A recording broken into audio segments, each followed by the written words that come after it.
24 जून 1938 सहारनपुर में British Indian army के सूबेदार मेजर अब्दुल मजीद के यहां एक लड़का पैदा हुआ। नाम रखा गया सुल्तान मोहम्मद। वही सहारनपुर जहां मदरसा दारुल उलूम देवबंद की बुनियाद पड़ी, वही मदरसा जो दुनिया भर में मशहूर हुआ। वजह सहारनपुर था या घर के माहौल का असर कि सुल्तान ने बचपन ही में कुरान मजीद तफसीर के साथ पढ़ लिया। अभी वो 10 साल का भी ना हुआ होगा कि तकसीम की घड़ी आ गई। वालिद सुल्तान और पूरे खानदान को लेकर नए मुल्क पाकिस्तान के दारुल हुकूमत कराची आ गए और फिर वहां से रावलपिंडी शिफ्ट हो गए। लेकिन इस मजहबी माहौल, डिसिप्लिन रखने वाले फौजी घराने में पैदा होने वाला ये उर्दू स्पीकिंग बच्चा बाद में पंजाबी सिनेमा का कामयाब तरीन अदाकार बना। इतना कामयाब कि उसे पाकिस्तान का क्लिंट ईस्टवुड कहा गया। हम आपको उसी हीरो की कहानी सुना रहे हैं जिसके किरदार के कई रुख और कई परतें हैं। लेकिन कहानी शुरू होने से पहले आपसे एक रिक्वेस्ट है कि चैनल सब्सक्राइब कीजिए, बेल आइकॉन दबाइए और अगर ये काम कर चुके हैं तो वीडियो को लाइक करें। और हां, एक अहम बात और, कमेंट जरूर करें अपनी पसंदीदगी या नापसंदीदगी, कोई तजवीज, ख्वाहिश या फिर कोई आइडिया, जो भी बात हो हमें कमेंट करके बताएं। रफ्तार चाहता है कि हम अपनी मर्जी का कंटेंट बनाने के बजाय आपकी मर्जी का कंटेंट बनाएं। वो टॉपिक्स दिखाएं जो आप देखना चाहते हैं, उन मौजूआत पर बात करें जिसमें आपको दिलचस्पी है। तो आइए शुरू करते हैं पाकिस्तान के क्लिंट ईस्टवुड की कहानी, सुल्तान राही की कहानी।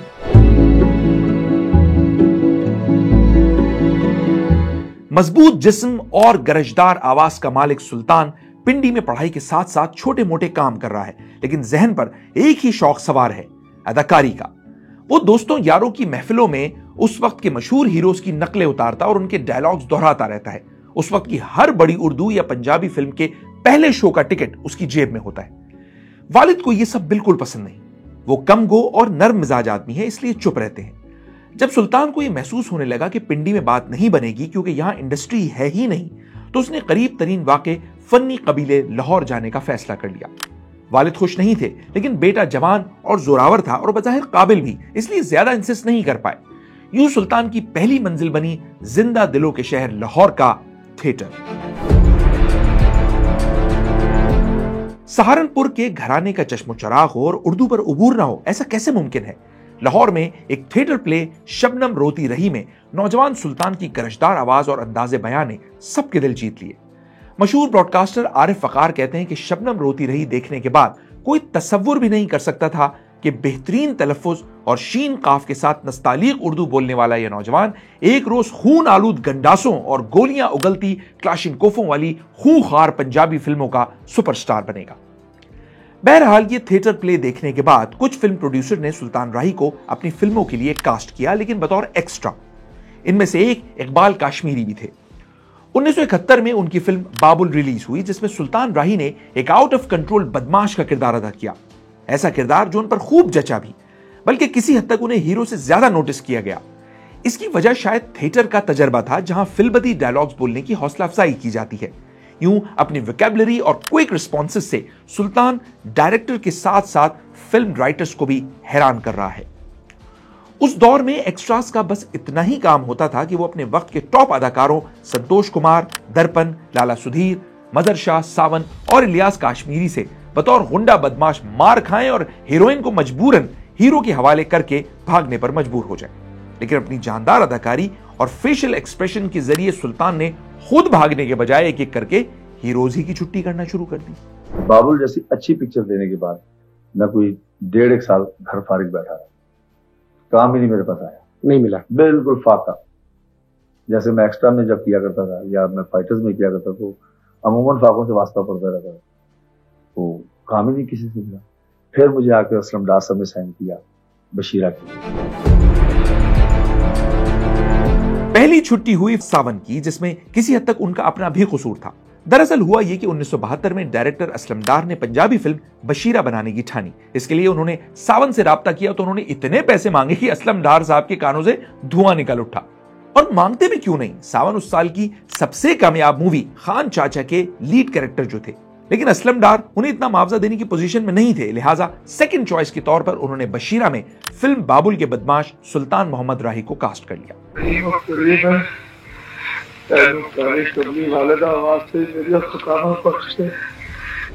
सुल्तान ने इस फिल्म को अपने लिए तुरुप का पत्ता जाना और इतनी मेहनत और लगन से काम किया कि बशीरा उस जमाने में पंजाबी जबान की कामयाब तरीन फिल्म साबित हुई। बशीरा फिर जब निकली है तो फिर मैंने लग गया बशीरा फिर बशीरा डाकू। कराची में कभी भी गया हूं तो मुझे लोगों ने कराची की यही कहा, अरे बशीरा डाकू आ गया जी। बशीरा की मकबूलियत ने अब बड़े डायरेक्टर्स के भी कान खड़े कर दिए कि कोई नवा आया है जिसने इंडस्ट्री में थरतल्ली मचा रखी है।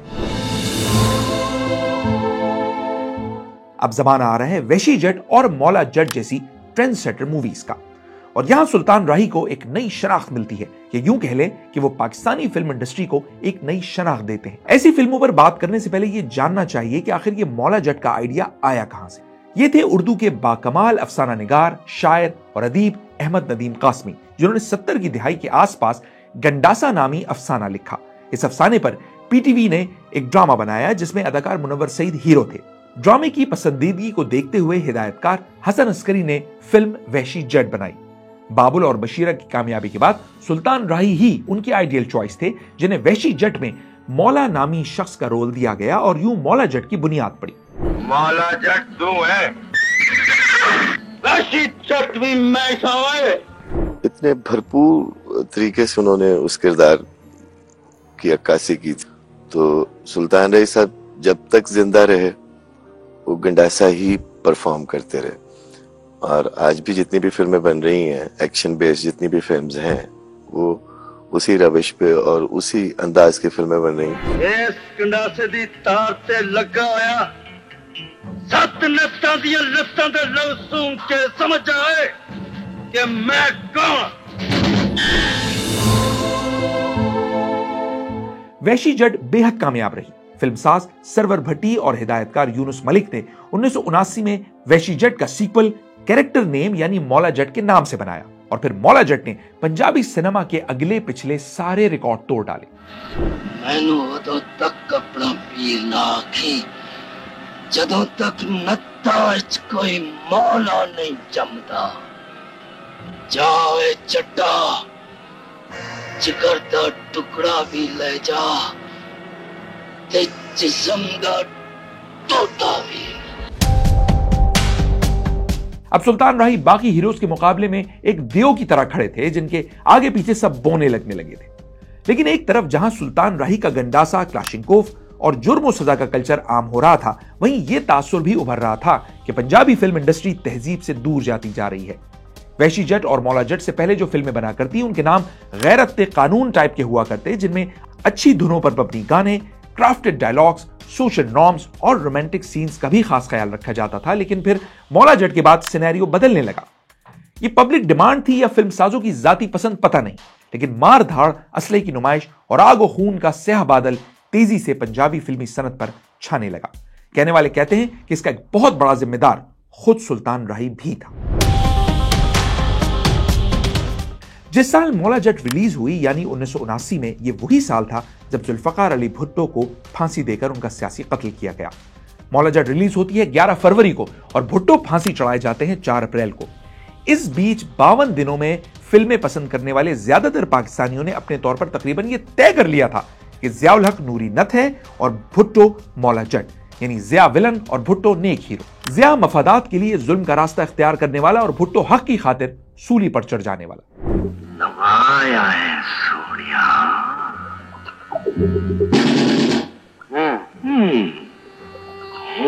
एनी छोटी ते लाश एनी वड्डी।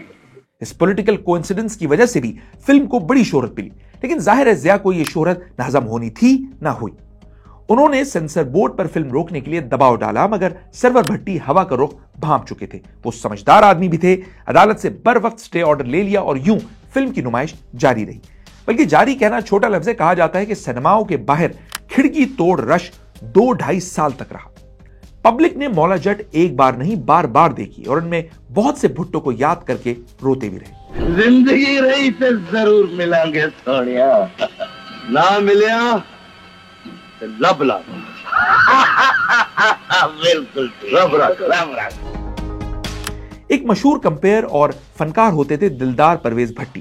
Here he comes, शेरे पाकिस्तान सुल्तान राही। उस जमाने में अपने पंजाबी शो टाकरा में उन्होंने कह दिया, मुल्क में मार्शल लॉ और मौला जट इकट्ठे चल रहे हैं। इस जुमले पर पब्लिक से तो उन्हें बहुत दाद मिली, लेकिन अगले ही दिन दिलदार परवेज भट्टी को पीटीवी से चलता कर दिया गया। तुसी सलामत रहो, तारे सब ख्वाब पूरे हों। अस्सलाम वालेकुम। इससे पहले कि हम आगे चलें, यह जान लीजिए कि जटों और नतों की दुश्मनी की इस कहानी के लिए यानी मौला जट फिल्म में काम करने के लिए सुल्तान राही और मुस्तफा कुरैशी ने 70 हजार रुपए लिए थे, जबकि स्क्रीन प्ले लिखने वाले नासिर अदीब को फिल्मसाज सरवर भट्टी ने सिर्फ 7,000 रुपए दिए। ये वही सरवर भट्टी थे जो अखबारी इश्तिहार में अपने नाम के साथ शोरे आफाक फिल्मसाज लिखवाया करते थे। खैर 70 और 80 की दिहाई में दिल्ली से एक रिसाला निकलता था शमा, जिसमें यूनुस दहलवी का कॉलम शाये हुआ, जिसमें उन्होंने लिखा, हिंदुस्तान में अगर रिकॉर्ड तोड़ फिल्म शोले बनी तो पाकिस्तान में रिकॉर्ड तोड़ ही नहीं कुर्सी तोड़ फिल्म मौला जट बनी। कुर्सी तोड़ इसलिए कि मौला जट लाहौर में मुसलसल 216वें हफ्ते तक चलती रही। इसके बावजूद के दरमियान में जिया हुकूमत ने इस पर पाबंदी लगा दी थी। जी हां जनाब, फिल्म को जब 104 हफ्ते हो गए, तमाम सिनेमाघरों में पुलिस भेजकर मौला जट को रुकवा दिया गया, लेकिन फिर कानून हरकत में आया और हाई कोर्ट ने सिर्फ 27 दिन में फैसला दे दिया और हुकूमती ऑर्डर को गैर कानूनी करार दिया गया। लेकिन ऐसा एक नहीं 3 बार हुआ, यानी मार्शल लॉ के जाब्ते MLO 81 के तहत मजीद 2 बार पाबंदी लगी। एक बार तो फिल्मसाज सरवर भट्टी खुद जिया साहब से मिले और उन्हें यकीन दिलाया कि फिल्म देखने वालों की सोच सिर्फ जालिमों को खिलाफ है, खुदा ना खास्ता इससे आपके मार्शल लॉ को कोई खतरा नहीं। खैर सुल्तान राही और मुस्तफा कुरैशी आगे चलकर मौला जट जैसी कई पंजाबी फिल्मों में आए। पब्लिक ने नेकी और बदी के किरदारों पर मुश्तमिल इस जोड़ी को हर बार पहले से ज्यादा पसंद किया। यह पसंदीदगी इतनी ज्यादा थी कि ज़िया उल हक अगले 9 साल तक मुड़ पर काबिज रहे, लेकिन फिर भी सुल्तान राही और मुस्तफा कुरैशी को काम करने से नहीं रोक पाए। चंज नाल बंदे बड़े ठीक ठाक कोने नहीं नता, रोटी कटनी नहीं चाहिए। करी न कर सोया, मैं रोटी खाना ले बंदे लपड़े ने, पर मैनू बंदा कोई नहीं मिल रहा।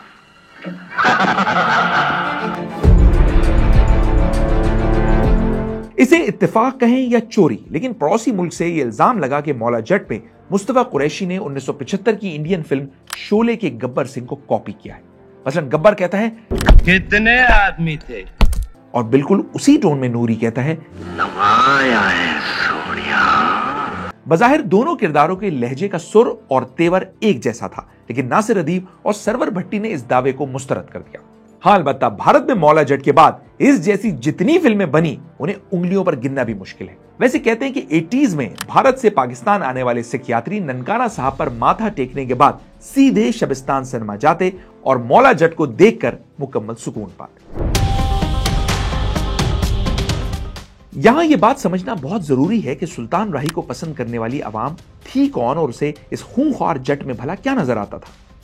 सिनेमा क्रिटिक्स का ख्याल है कि यह वो तबका था जो ज़िया दौर में रियासती, तबकाती और माशरती लेवल पर अपने साथ होने वाली नाइंसाफियों का बदला सुल्तान राही की धाड़ और गंडासे के जरिए लेता महसूस कर रहा था। सुल्तान राही से मेरा तारुफ 1959 से हुआ। सुल्तान राही दरअसल डाउन टू अर्थ लोगों का हीरो था, और सुल्तान राही जब फिल्म में पुलिस वालों को या माशरे पर जुल्म करने वाले लोगों को बुरा भला कहता था तो लोगों का किथारसिस होता था, तो वो उसको अपना आइडियल हीरो तस्वर करते थे। राही जब जालिमों की खून की नदियां बहाता तो तालियां और सीटियां बजती, नारे गूंजते। लोग लहू से भरे कपड़े देखकर डिस्टर्ब होने के बजाय 3-3 घंटे इस नॉन स्टॉप वायलेंस को एंजॉय करते। बच सकने ते बच जा जाबर खान, चक्का बचन लगे यार।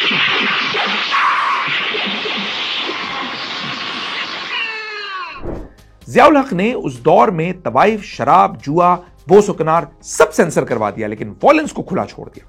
हीरो दुश्मन की उंगली तोड़े या क्लाशिनकोव का पूरा बश उसके सीने में उतार दे, क्वेंटिन टैरेंटिनो का बाप बन जाए, ज़िया साहब को कोई प्रॉब्लम नहीं था, और इसी नो प्रॉब्लम एटीट्यूड का विरसा छोड़कर वो अल्लाह को प्यारे हो गए। ज़िया तो चले गए, मगर वॉयलेंस रह गया, गंडासा रह गया, क्लाशिनकोव रह गया। क्या आज के जमाने में कोई यकीन कर सकता है कि सिर्फ 1989 में सुल्तान राही ने 36 फिल्मों में काम किया, यानी हर महीने उनकी 3 फिल्में सिनेमाओं में लगती। एक साल में ज्यादा से ज्यादा फिल्मों का एक मुनफरिद रिकॉर्ड है और शायद आलमी रिकॉर्ड भी हो।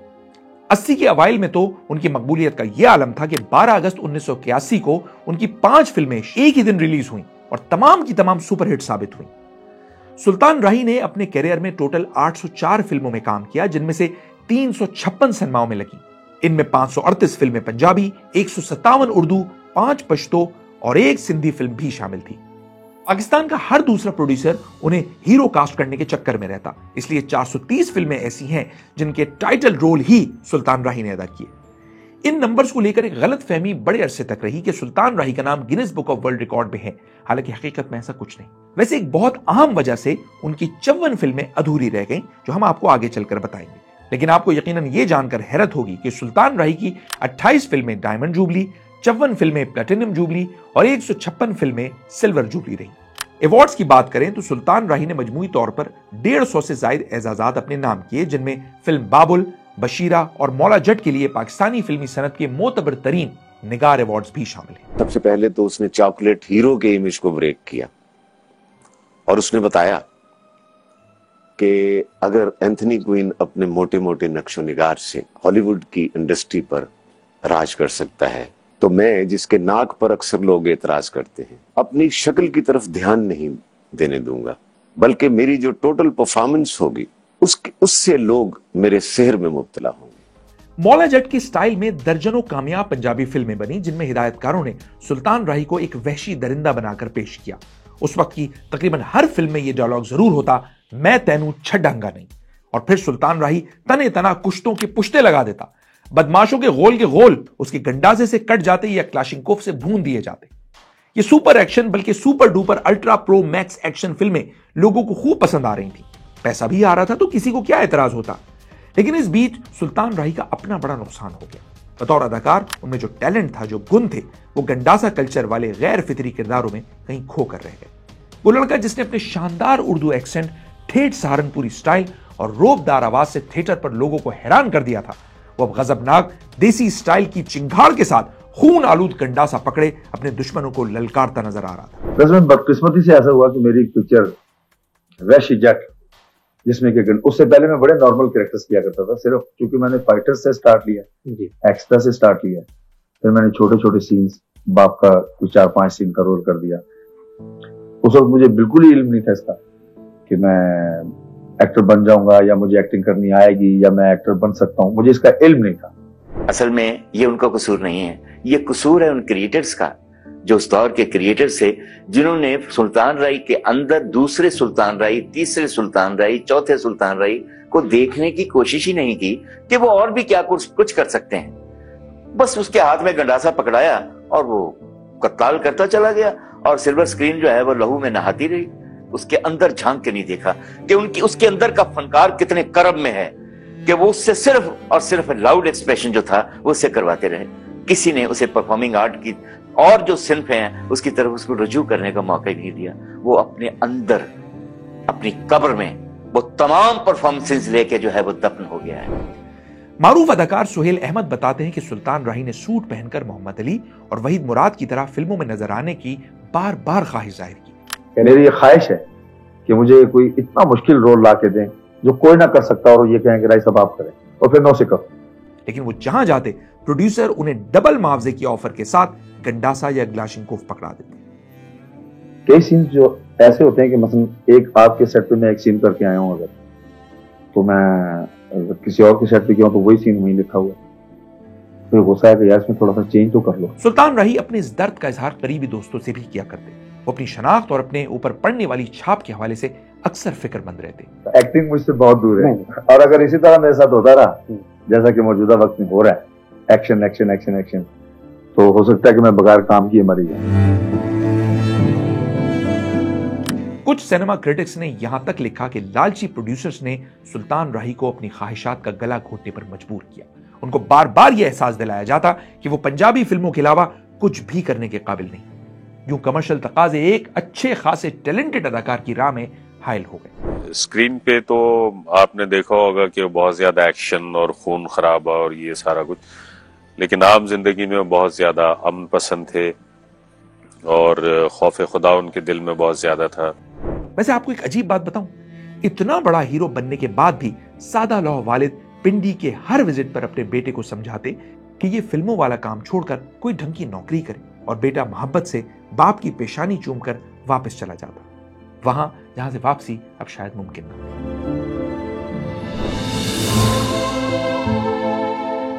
औरों को एहसास हो या ना हो, अपनी शख्सियत में आने वाले इस बिगाड़ का एहसास खुद सुल्तान राही को जरूर था, बल्कि यह एहसास बहुत शिद्दत से था और वक्त के साथ साथ बढ़ता ही जा रहा था। इसीलिए उन्होंने अचानक 180 डिग्री का यू टर्न लिया, जेब से इन्वेस्टमेंट की और बतौर हिदायतकार उर्दू जबान में फिल्म तकदीर कहां ले आई बनाना शुरू कर दी। सुल्तान राही चाहते थे कि उन पर लगी पंजाबी फिल्मों के वहशी जट की छाप हट जाए और वो मेन स्ट्रीम सिनेमा में कंट्रीब्यूट कर सके, लेकिन जरूरी नहीं कि जो आप चाहें वैसा हो भी। पब्लिक को ना ये फिल्म पसंद आई और ना ही सुल्तान राही का ये रूप। इस फ्लॉप फिल्म और टूटे दिल के बाद सुल्तान राही फिर कभी डायरेक्शन की तरफ वापस नहीं आए।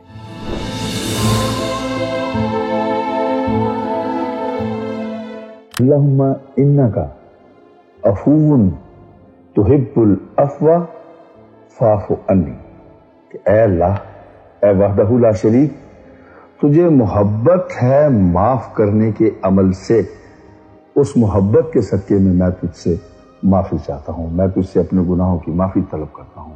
ये बात बहुत कम लोग जानते होंगे कि सुल्तान राही कुरान करीम की तिलावत बहुत उम्दगी से किया करते, उन्हें इसका शौक भी था। जाहिर है जब आपकी लड़कपन ही में तजवीद और तफसीर से तारुफ हो जाए तो ये चीजें दिल में घर कर लेती हैं। सुल्तान राही ने इबादत के लिए एवरन्यू स्टूडियो में एक मस्जिद भी बनवाई। कहते हैं जब वो यहाँ बैठकर ऊंची आवाज में तिलावत करते तो लोग सुनने बैठ जाते और एक समा बन जाता।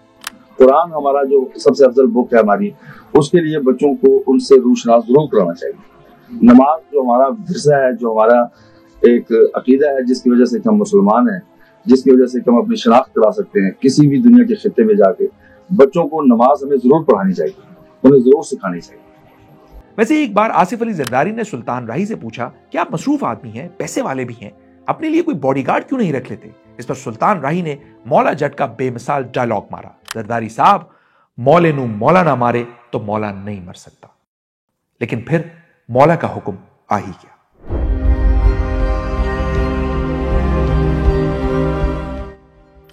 मेरे ख्याल में तवील मुद्दत के बाद आप जमीन पे बैठ के बात कर रहे हो, तो बगैर घोड़े के कैसा लग रहा है आपको?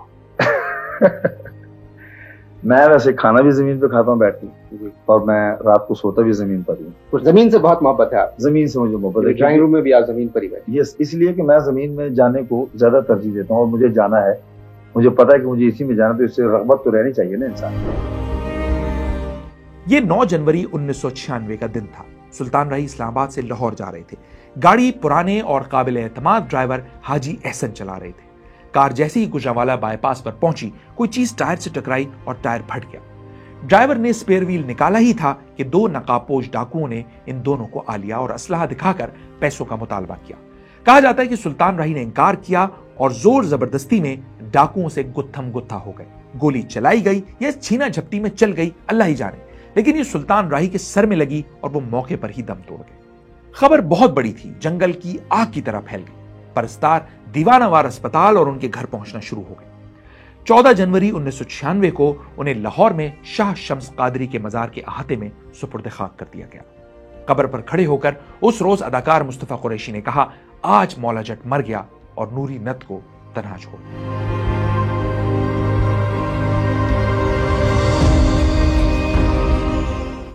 फौजी हुक्काम से राब्ता करके एबटाबाद से सुराग रसा कुत्ते मंगवाए गए। दर्जनों लोगों के बयान कलमबंद किए गए, गवाहों को सुना गया। यहां तक कि सुल्तान राही की चंद हफ्तों में सरकारी शख्सियात से होने वाली मुलाकातों का रिकॉर्ड भी छाना गया, लेकिन आज तक पता नहीं चल सका कि सुल्तान राही का असल कातिल कौन था।